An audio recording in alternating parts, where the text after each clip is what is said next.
আমরা সবলা মেলার যে মূল মঞ্চ, সেই মূল মঞ্চ থেকে আমাদের আকাঙ্ক্ষিত এবং যার জন্য আমরা এতক্ষণ অধীর আগ্রহে বসে আছি, যে নাটক আপনাদের সামনে এই মঞ্চ থেকে পরিবেশিত হবে, নাটক কন্ট্রাক্ট।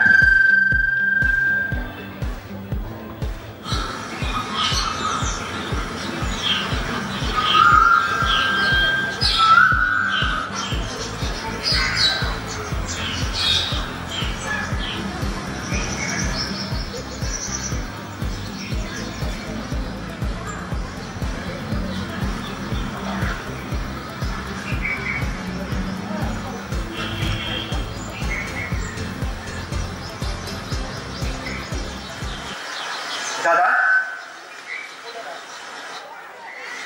শুনছেন? একটু লাইটার হবে আপনার কাছে? পার্কে সকালবেলায় মানুষ সুস্বাস্থ্যের আশায় আছে, লাইটার কেন থাকবে? আমি স্পক করি না ভাই। ও আচ্ছা, সরি সরি সরি। আচ্ছা, একটু আপনার পাশে কি একটু বসতে পারি? বস। Thank you, thank you.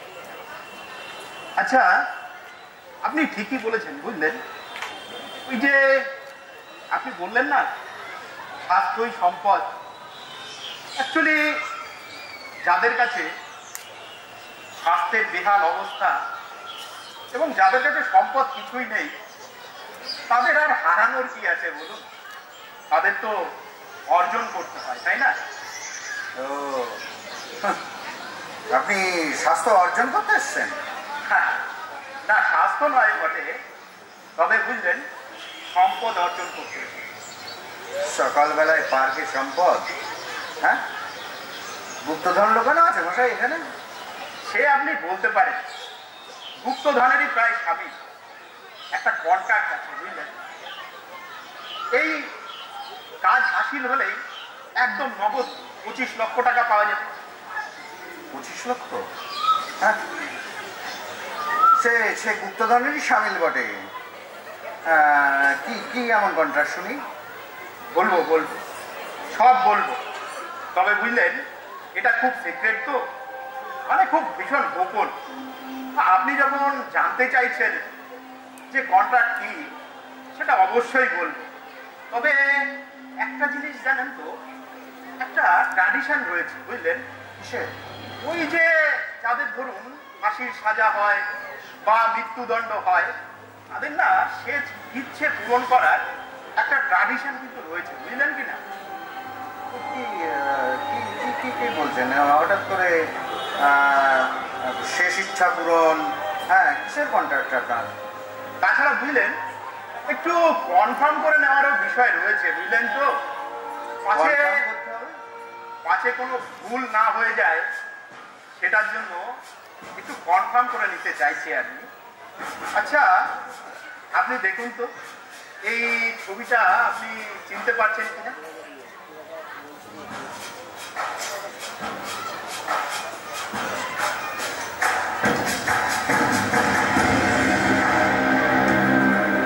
হ্যাঁ, এটা তো আমার ছবি, কিন্তু বেশ পুরনো। আমার ছবি নিয়ে আপনি বুঝছেন কেন? এই বললাম না যে একটা কন্ট্রাক্ট রয়েছে, বুঝলেন? একটা কন্ট্রাক্ট একদম 25 লক্ষ টাকা। কিন্তু আপনার বাড়ি কোথায়? আপনি আমার ছবি কেন নিয়ে ঘুরছেন? আপনি বসে ঘুরছেন কেন? বসুন, বসুন বলছি, আপনি বসুন, নাহলে এখনই একদম হাজিরা করে দেবো আপনার। বসুন। আপনি পিস্তল কেন আপনার হাতে? লুটপাট করতে এসছেন? আমার কাছে কিন্তু কিছুই নেই। হ্যাঁ, আপনি ঠিক ধরেছেন। হ্যাঁ, ওই আমি বললাম না আমি সম্পদ সন্ধানী, আর আপনি বলছেন ওটা ওই লুটপাট, চুরি, ডাকাতি এইসব আবার এখন করে নাকি? টাকা পাওয়া যায়? লুটপাট করতে আসেননি, বন্দুক হাতে নিয়ে ঘুরছেন, আর আমার ছবি আপনার পকেটে। হ্যাঁ, কেউ কি আপনাকে মারতে পাঠিয়েছে আমাকে? ঠিক ধরেছেন আপনি, বুঝলেন? আপনি দেখছি সকালবেলার এই মুক্ত হাওয়াতে আপনার মাথার বুদ্ধি অনেকটাই খুলে গেছে। তো ভাই আমাকে কে মারতে পাঠাবে? আমার তো কোনো শত্রু নেই। আমি সারা জীবন ছাত্র পড়িয়েছি। আমাকে মারতে পাঠাবে কে? আমার তো কোনো শত্রু নেই। চুপ করুন। চতুর্দিকে সারা পৃথিবী জুড়ে আপনি শত্রু বানিয়ে রেখেছেন, আর এখন বলছেন আপনার শত্রু নেই। আপনি কি জানেন এই দাঁড়িয়ে দাঁড়িয়ে আপনাকে এখনই আপনার 10খানা শত্রুর উদাহরণ আমি দিতে পারি? তুমি কি বলছো? কোনো ভুল হচ্ছে? তুমি অন্য কারোর খোঁজে নেই তো? মানে আমি কিন্তু সারা জীবন শিক্ষকতা করেছি, কারোর সঙ্গে কোনোদিনও আমার গন্ডগোল হয়নি। কিন্তু মোটেই আমি ভুল করছি না, বুঝলেন? আপনি বলছেন আপনার শত্রু নেই। আমি যদি আপনার শত্রুদের উদাহরণ দিতে পারি তবে বিশ্বাস করবেন? দিন তো আমি শুনি। এই ধরুন, এই পোদ্দার আপনাকে দীর্ঘ 15-16 বছর থেকে বলছে তার পার্টিতে জয়েন করতে, অথচ আপনি করছেন না। কেন বসেন? জয়েন করলে কি এমন ক্ষতি? আরে ভাই, ওই পোদ্দার তার তো কোনোদিনও আমি বিরুদ্ধ আচরণ করিনি। সে যা করছে করুক। আমরা তো সাধারণ মানুষ, সাধারণভাবে বেঁচে থাকি। তো আমি খামোখা ওর পার্টি জয়েন করতে যাবো কেন? ও মতাদর্শহীন চোর একটা। হ্যাঁ, ও পোদ্দার পাঠিয়েছে আপনাকে। এই তো অকারণে আপনি উত্তেজিত হচ্ছেন। আপনাকে তো বললাম যে আপনাকে শুধুমাত্র উদাহরণ দিচ্ছি। আপনি আর কটা উদাহরণ নেবেন শুনি? বলবো আমি? আরো এর বাইরেও আমার শত্রু আছে? অবশ্যই আছে, অবশ্যই আছে। কে সে? আচ্ছা, ওই পোদ্দারের অপোজিটে যে তালুকদার রয়েছে, সেও তো আপনাকে বলেছিলেন যে তার পার্টিতে জয়েন করতে। হ্যাঁ, বুঝতে পেরেছি। কেন আপনার এত ছাত্রছাত্রী অভিভাবক রয়েছে, তার পার্টিতে জয়েন করলে তার হাতটা একটু শক্ত হয়, তার জমিটা একটু শক্ত হয়, আপনি সেটাও করলেন। বাহ, ওই পোদ্দার বড় একটা চোর, আর এই তালুকদার একটা বাটপার। চুপ করুন। কি আজে বাজে বলছেন আপনি? এগুলো চোর হোক বাটপার হোক, তাদেরই তো এখন সময় চলছে। হ্যাঁ, আপনি জয়েন করলে সিকিউরিটিটাও পেয়ে যেতেন। আচ্ছা বলো তো ভাই, তাহলে কি ওই তালুকদার বেটা আমাকে মারতে পাঠিয়েছে তোমাকে? আপনি আবার দেখছি মাথা গরম করছেন। আপনার মনে হচ্ছে মাথার কোনো ঠিক নেই। আমি তো শুধু আপনাকে উদাহরণ দিচ্ছি মাত্র, বুঝলেন? ও, এই পোদ্দার তালুকদারের বাইরেও আমার আরো শত্রু? হ্যাঁ, আছে বই কি, অবশ্যই আছে। আচ্ছা, আপনি তো শিক্ষক, তো সারাদিন পড়ানোর পরে আবার কেন এই সকালবেলায় সন্ধ্যাবেলায় ওই ছাত্রদেরকে আপনি বিনা পয়সায় পড়াতে চান? বলুন। আমার স্বাধীনতা। আমি যেমন ভাবে বাঁচতে চাই, আমি যেমন ভাবে দিন অতিবাহিত করতে চাই, আমি করবো। আমার যা কাজ। এখন আপনার স্বাধীনতা কেন? ওই যে কোচিং সেন্টারগুলো গড়ে উঠেছে, আপনি বাচ্চাদের এইরকম ভাবে পড়ান বলে ওই কোচিং সেন্টারগুলো যে হাজার হাজার লক্ষ লক্ষ টাকা খরচ করে যে তৈরি করেছে, তাদের কি অবস্থা ভাবুন তো। বাবা, ওই যে কোচিং সিন্ডিকেট গুলো না, ওরা এক একটা করে ঠপ করে অভিভাবক ধরে। তারপরে তার যে বাচ্চাটা আছে, সেই বাচ্চার ভবিষ্যৎ নিয়ে সুন্দর সুন্দর গল্প শোনায়। গল্প শুনিয়ে লাখ লাখ টাকা ফিস অর্জন করে আর ভয় দেখায়। ফিয়ার সাইকোসিস। যদি আমার কোচিং সেন্টারে না পড়ান, তাহলে আপনার ছেলেটার ভবিষ্যৎ মাটি। হ্যাঁ, তবে বুঝলেন, এই কোচিং সেন্টারগুলোর যে সিন্ডিকেটের কথা আপনি বলছেন, তারাও কিন্তু এই মার্ডারের পেছনে বা আপনাকে এই মার্ডার করানোর পেছনে কিন্তু যাতে তাদেরও কিন্তু যথেষ্ট পোটেনশিয়ালিটি রয়েছে, বুঝেছেন? আপনি আর কত শত্রুর কথা আপনি শুনলেন, বলবো? পোদ্দার, তালুকদার, তারপরে এলো কোচিং সেন্টার। তোমার ঝুলিতে আর কিছু আছে বাবু? আছে বই কি আছে, এখানেই শেষ নয়, বুঝলেন? আচ্ছা, আপনার একটা পৈতৃক ভিটে আছে না? আছে, আমার বাবার পুরনো বাড়ি। বাবা নিজে হাতেই বানিয়েছিলেন। আচ্ছা, শুনেছি সেটা সাম্প্রতিককালে রেল লাইন হওয়ার জন্য যে জমি অধিগ্রহণ হয়েছে, তার জন্য বেশ কিছু টাকা আপনি পেয়েছেন। হ্যাঁ, ওই পূবের দিকটা হয়েছে, বুঝলেন? আচ্ছা, ওই টাকাটা তো আপনার ভাইয়ের পাওয়ার।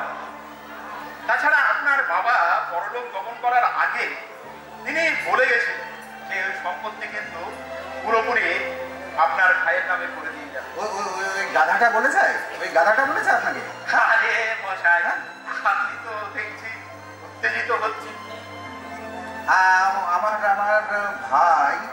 আমার ভাইয়ের ভাগ দরকার টাকার। জমি তো আমাকে বলতে পারতো। হ্যাঁ, তার বদলে খুনি ভাড়া করে আমাকে মারতে পাঠিয়ে দিল।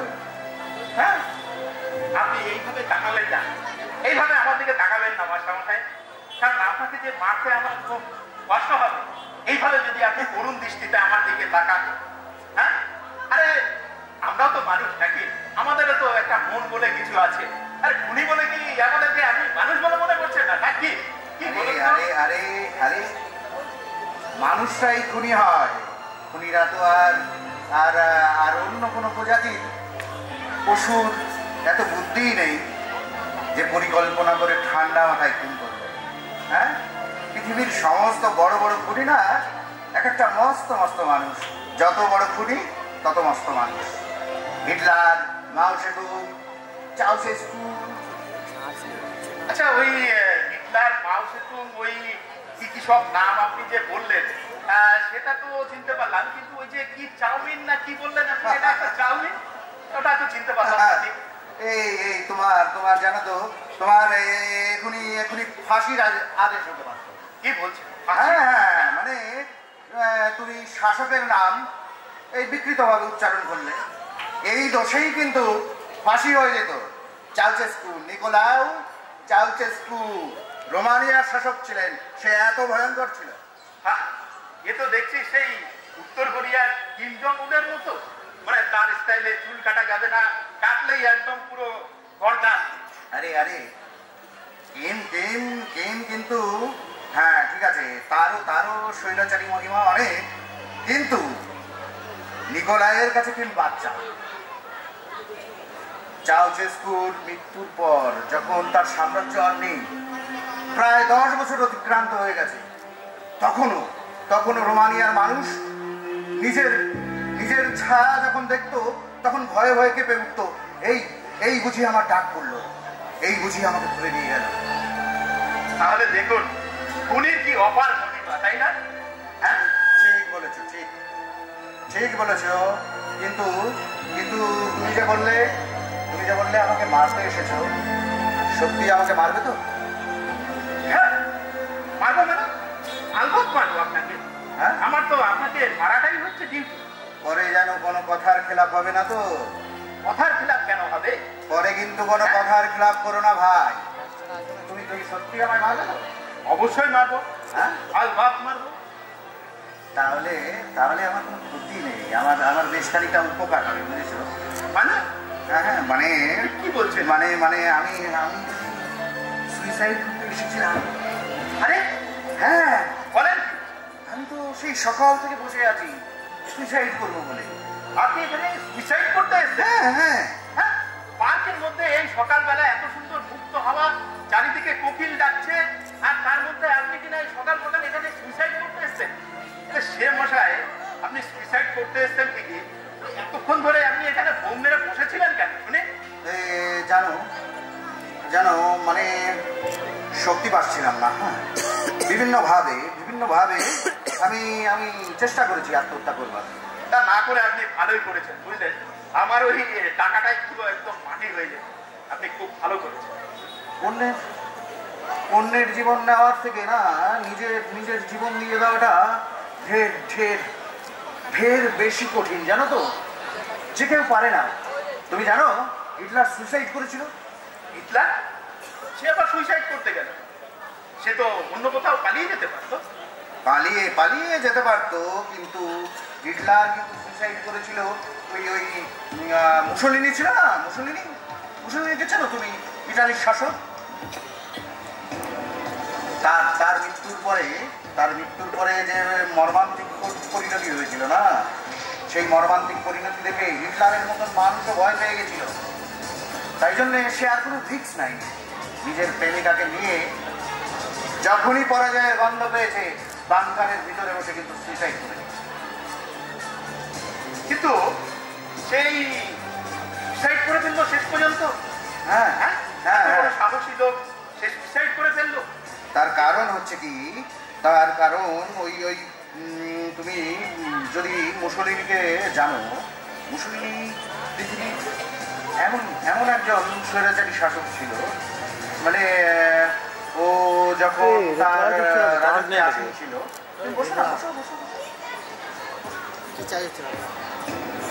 তখন সাধারণ প্রজা মুসলিম মানে তার একটা নিজস্ব সিগনেচার স্টাইল ছিল, ঠিক ঠিক এইভাবে দাঁড়ানো।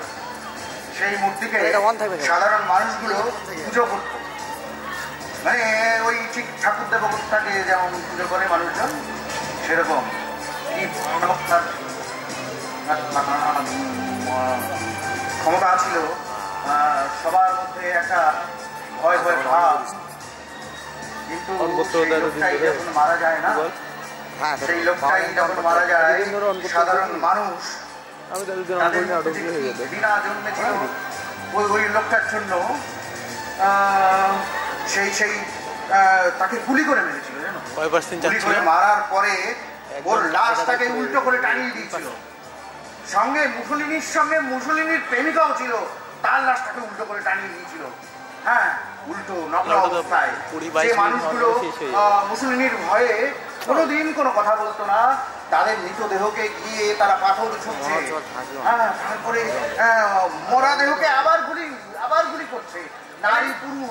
নারী পুরুষ নির্বিশেষে পেচ্ছাপ করছে, সেই মৃতদেহগুলোর উপরে পেচ্ছাপ করছে। আচ্ছা, এরকম ভয়ানক লোক ছিলেন এই মুসলিনী? হ্যাঁ, এরকম ভয়ানক লোক ছিলেন, কিন্তু পরিণতিও তাদের একটা এরকম ভয়ানক হয়, জানো তো? যারা এই যত বড় স্বেচ্ছাচারী স্বৈরাচারী হয় না, তারা আসলে এরা নিজের প্রজাদের অত্যন্ত অত্যাচার করে, নিজে এই সিংহাসনে বসবার জন্য তার যত বন্ধু পারিষদ আছে তাদেরকে সন্দেহের চোখে দেখে, খুন করে ফেলে। হ্যাঁ, একটার পর একটা খুন করে। কি বলছে? তার নিজের প্রজারা তারাই কিনা আবার তাদেরকে খুন করে ফেলে? তারা তো নিজের প্রজা। বললুম, নিজের লোককেই তারা বেশি মারে। হ্যাঁ, যে সমস্ত শাসকের মধ্যে না স্বৈরাচারী মনোভাব আসে, সেই সমস্ত শাসকের প্রজারাই কষ্ট পেতে শুরু করে, ক্ষোভ জমতে থাকে, রাগ জমতে থাকে। হ্যাঁ, তারপরে যেদিন মানুষ সুযোগ পায়, ওরকমভাবে ভীষণভাবে প্রতিশোধ নেয়। কিন্তু তারা যখন স্বমহিমায় থাকে, তুমি জানো মুসলিনীকে সারা পৃথিবীর মানুষ একসময় ভয়ে, প্রশংসায়, বন্যায় ভরিয়ে দিত। হ্যাঁ, তুমি তুমি তুমি তাহলে তো সে তো একটা বিখ্যাত লোক, তাই না মাস্টারমশাই? হ্যাঁ, বিখ্যাত বলছো কি, খুব খ্যাত। কিন্তু পৃথিবীর বিভিন্ন লোক বিভিন্ন সময় মুসলিনীর প্রশংসা করেছে। হ্যাঁ, বার্নার্ড শ, আয়ারল্যান্ডের বার্নার্ড শ, ইয়েস। আরে আমাদের রবীন্দ্রনাথ মুসলিনীর সঙ্গে দেখা করতে গিয়েছিল ইটালিতে, জানো? ও আচ্ছা, এই জন্যই বুঝি অনেক ওই আতেলরা আবার রবীন্দ্রনাথের সমালোচনাও করে। আতেল নয়, একটু কম আতেলরা, মুসলিনীর সমালোচনা করে। কিন্তু মানে মুসলিনীর বলছি কেন, রবীন্দ্রনাথের সমালোচনা করে। হ্যাঁ, ওকে ওই বুর্জোয়া কবি টবি এ সমস্ত বলে। তো বুঝতে পেরেছ, মুসলিনীর প্রশংসা কিন্তু শুধু রবীন্দ্রনাথ করেননি, আরো বড় বড় নাম শুনে কেঁপে যেতে পারো। হ্যাঁ, বলছি তো। তুমি আচার্য সুনীতি কুমার চট্টোপাধ্যায়, হ্যাঁ, তিনি মুসলিনীর প্রশংসায় প্রায় এই A4 সাইজের পাতা 1.5 পাতা লিখে ফেলেছিলেন। হ্যাঁ, আর একটা নাম বলি, ওই যে হিন্দু মহাসভার যে নেতা ছিল না, হ্যাঁ, শ্যামাপ্রসাদ মুখার্জি, হ্যাঁ, সেও কিন্তু মুসলিনীর অনেক প্রশংসা করেছিলেন। হ্যাঁ, দোষায় একা রবীন্দ্রনাথ, বুঝতে পেরেছ? দোষ একা রবীন্দ্রনাথ। হ্যাঁ, কিন্তু কেউ জানে না বললাম কেন, এই ছোট ছোট অহংকার হয়, অনেকেই জানে কিন্তু হয়তো মানে না। হ্যাঁ, রবীন্দ্রনাথ এক সময় মুসলিনীর সমালোচনাও কিন্তু খুব করেছিল। রবীন্দ্রনাথ একাধারে প্রশংসা করছেন, আবার সমালোচনাও করেছেন। না, মানে প্রথমে এক সময় ওই শান্তিনিকেতনে অনেক কিছু মুসলিনী পাঠিয়েছিল, অনেক ছবি, তারপরে অনেক দামি বই, হ্যাঁ, তখন তো আর এখনকার সময়ের মতন ছিল না, তো সেইগুলো খুব মহার্ঘ বস্তু ছিল। শান্তিনিকেতন পাঠানোর সঙ্গে সঙ্গে একটা আমন্ত্রণ পত্র পাঠিয়েছিল। রবীন্দ্রনাথ বলেছিল যে আমি এই নিমন্ত্রণ রক্ষা করতার জন্যই যাচ্ছি, আমার মুসলিমের প্রতি আমার কোনো বিশেষ স্নেহ নেই। আচ্ছা, তো রবীন্দ্রনাথ সবাই এটা বলেছিলেন। তিনি আবার কি সমালোচনা করেছেন শুনি? ও রবীন্দ্রনাথ শুধু সমালোচনা করেননি, মুসলিমকে নিয়ে ব্যঙ্গচিত্র এঁকেছিলেন, ব্যঙ্গচিত্র কার্টুন। হ্যাঁ, আর আর আর তুমি তুমি একটা কবিতা পড়েছো, আফ্রিকা। আফ্রিকা, হ্যাঁ, উদ্ভ্রান্ত সেই আদিম যুগে। একবার আমি একবার স্কুলে এটা আবৃত্তি করেছিলাম, বুঝলেন? খুব ভালো হয়েছে। হ্যাঁ, দারুণ কবিতা। এই আফ্রিকা কেন লিখেছিল? ইতালি যখন ইথিওপিয়াকে আক্রমণ করে তখন কিন্তু আর মুসলিনী সম্পর্কে রবীন্দ্রনাথের ধারণা পাল্টে যায়। এই আফ্রিকা কিন্তু এই এই এই মুসলিনীর ফ্যাসিবাদ, এই এই ফ্যাসিস্ট চেহারার বিরুদ্ধে যে প্রতিবাদ করতে একটু দেরি করেছিলেন, কিন্তু শেষ পর্যন্ত করেছিলেন। হ্যাঁ, তা তা তা তুমি তুমি ওই প্রথমে যে এসেছিলে বলছিলে আমাকে মারবে। হ্যাঁ, সে তো মারবে, ওটা ভুলিনি। শোনো, তুমি আমাকে সত্যি মারবে? একদম আলবাত মারবো, কিন্তু আপনি তো মুসলিনী, হিটলার নন। বসুন। তো আপনি এখানে কেন সুইসাইড করতে এসেছিলেন? কেন সুইসাইড করতে কেন এসেছিলাম? আপনার বাড়ি, পরিবার। এই তুমি তো আমার সম্পর্কে আমার থেকে বেশি খবর নিয়ে এসেছিলে, অনেক পড়াশোনা করে এসেছিলে। তোমাদের ওই কন্ট্রাক্ট কিলিং এ বুঝি এই সমস্ত করতে হয়? হ্যাঁ না, কিন্তু আপনার কথা শুনে যেটা আমার মনে হচ্ছে, আপনাকে আমার পক্ষে মারাটা কিন্তু একটু মুশকিল। কেন কেন কেন কেন হঠাৎ করে তোমার আমার প্রতি এই সমস্ত অনুকম্পা যাচ্ছে কেন? হ্যাঁ, আচ্ছা, আমি সুইসাইড করতে এসেছি, বরং তুমি আমাকে ডিস্টার্ব করছো। আমি এতক্ষণ হয়তো সফল হয়ে যেতাম। হ্যাঁ, আমি এখানে এসেছি কেন জানো? তুমি শুনবে? বলুন। শুনবে? বলুন, শুনি। সুইসাইড করতে এসেছি এই কারণেই যে যারা পৃথিবীর উপরে নিজেকে বোঝা মনে করে তারা সুইসাইড করে। হ্যাঁ, আর আমি এখন পৃথিবীর বোঝা কি? আমি তো এখন নিজেই নিজের বোঝা হয়ে গেছি। হ্যাঁ, আমি এই পার্থিব শরীরটাকে টেনে টেনে নিয়ে বেড়াতে আর পারছি না। শান্ত হন, আপনি শান্ত হন। হ্যাঁ, আপনি কিভাবে করলে? আমার যে ভাইয়ের কথা বললে, যাকে আমি কোলে পিঠে করে মানুষ করেছি, হ্যাঁ, সে পয়সার জন্য তোমাকে পাঠিয়েছে কিনা আমি জানি না। তুমি কিন্তু তোমার এই কন্ট্যাক্ট পেপারের ওই ওই ওই ওই ক্লাসিফাইড নাকি গোপন শর্তগুলোর জন্য আমাকে বলছো না?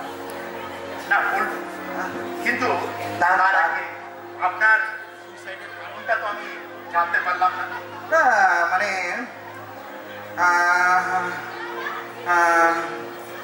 আমার সন্তান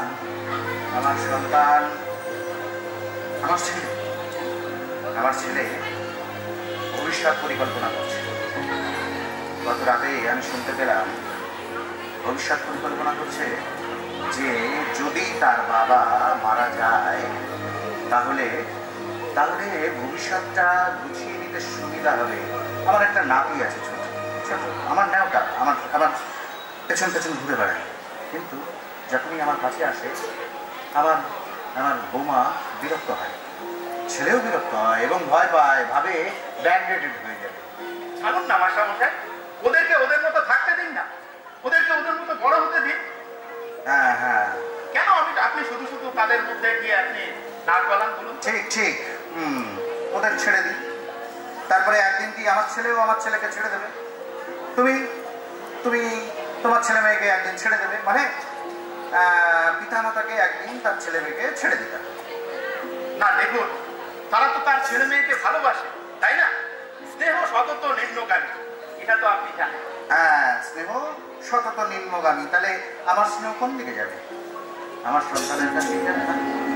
হ্যাঁ, সময় পাল্টেছে মাস্টারমশাই, আপনি যদি সেই পুরনো ধ্যান ধারণা সমস্ত কিছু নিয়ে যদি থাকেন তাহলে কি করে হবে বলুন?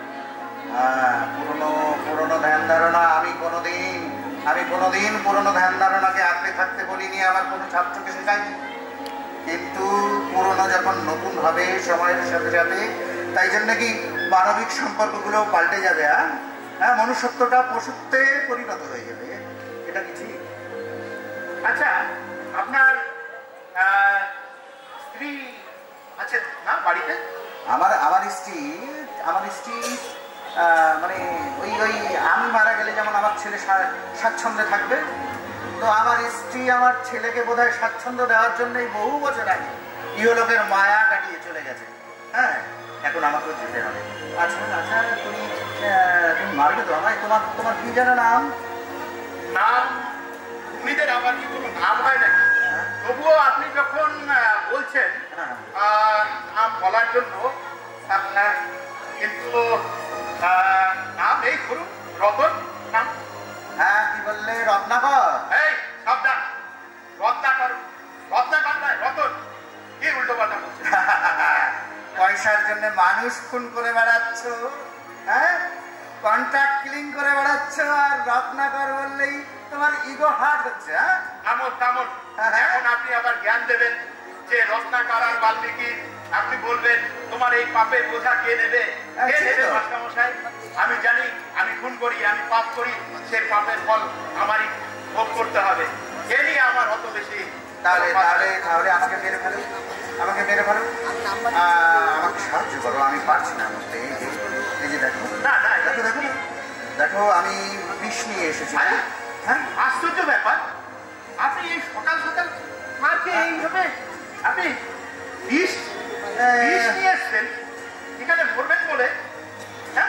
কিন্তু এটা খেয়েছেন নাকি? না, ওটা ড্রপ করে দিয়েছি।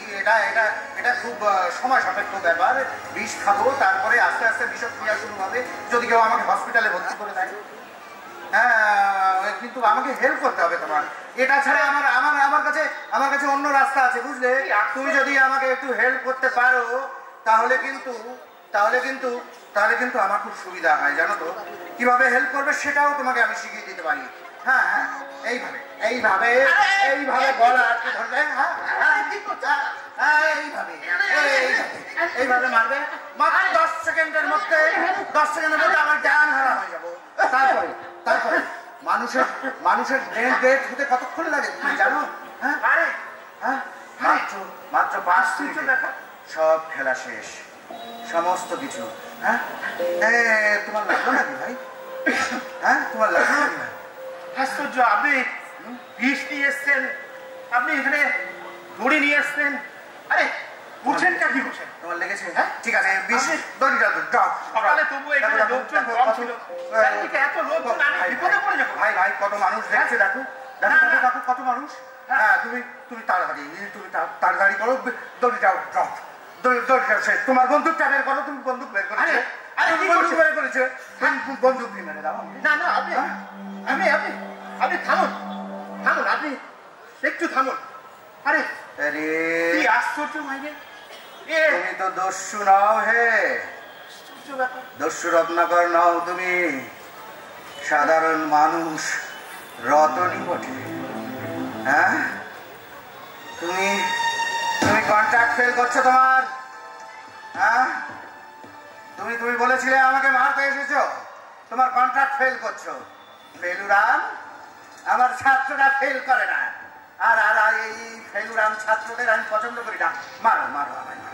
না মাস্টারমশাই, আমি মোটেই ফেল করিনি। আমি মোটেই ফেলুরাম নই। শুধুমাত্র সময়ের সঙ্গে সঙ্গে, পরিস্থিতির সঙ্গে সঙ্গে আমি আমার কন্ট্রাক্ট বদলে ফেলেছি। আমি যে কন্ট্রাক্ট নিয়ে আপনাকে মারতে এসেছিলাম, সেই কন্ট্রাক্ট চেঞ্জ করে আমি আজকে আপনাকে রক্ষা করার কন্ট্রাক্ট নিলাম। আপনাদের মতো এরকম মানুষ আছে বলেই তো আজকে পৃথিবী আছে। আজকে এই সূর্য পূর্ব দিকে উদিত হচ্ছে, তার আলো যেমন চারিদিকে ছড়িয়ে পড়ছে। আপনাদের এই শিক্ষা, চিন্তাধারা, ধ্যান ধারণা, এগুলো তো আগামী দিনে চারিদিকে ছড়িয়ে পড়বে। আমাদের আগামী দিনের প্রজন্ম, আমাদের ভবিষ্যৎ ছাত্রছাত্রী, তারা তো আগামী দিনে এই শিক্ষা নিয়ে, নিঃস্বার্থপরতার শিক্ষা নিয়ে কিন্তু তারা এগিয়ে যাবে। তাই আমি ফেল করিনি। আমি যে কন্ট্রাক্ট নিয়ে এসেছিলাম আপনাকে মারার কন্ট্রাক্ট, সেই কন্ট্রাক্ট বদলে আমি আপনাকে রক্ষা করার এবং বাঁচানোর কন্ট্রাক্ট নিয়ে এসেছি। বুঝলেন? আপনি একদম নিশ্চিন্তে থাকতে পারেন। আর সমস্যা, ভালো থাকবেন, আর পারলে আমাকে ক্ষমা করুন। চলে যাব তবু এ বিশ্বকে এ শিশুর বাসযোগ্য করে যাব আমি। নবজাতকের কাছে এ আমার দৃঢ় অঙ্গীকার। অবশেষে সব কাজ সেরে আমার দেহের রক্তে নতুন শিশুকে করে যাব আশীর্বাদ। তারপর হব ইতিহাস। নমস্কার।